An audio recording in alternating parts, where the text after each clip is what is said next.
আজকে আপনাদেরকে অনেক ইন্টারেস্টিং একটা জিনিস দেখাবো, যেটা মিস করবেন না। রিকোয়েস্ট, শেষ পর্যন্ত দেখবেন, না দেখলে কিন্তু বুঝবেন না।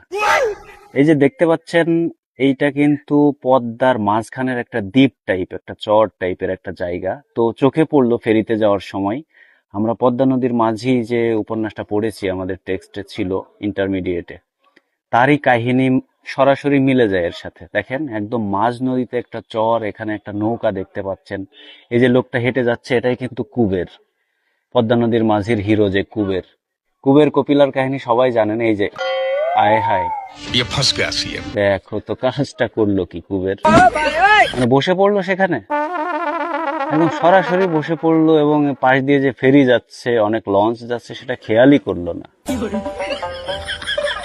তার লাইফস্টাইলটা একটু খেয়াল করেন, কি একটা ভিআইপি কারবার, রাজা বাদশার কারবার।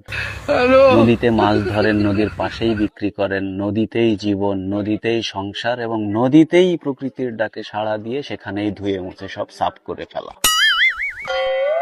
কি একটা জীবন ভাই! এরকম জীবন তো সবাই চায়, কিন্তু কার ভাগ্যে জুটে এরকম জীবন? দেখেন, সময়ের পর সময় ধরে প্রকৃতির ডাকে সাড়া দিচ্ছে। এদিকে কলকল করে ঢেউ বয়ে চলেছে পাশ দিয়ে।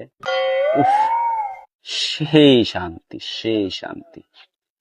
দেখেন, এখন এই যে কুবের, এই কুবেরের কথা কার কার মনে আছে অবশ্যই কমেন্টে জানাবেন।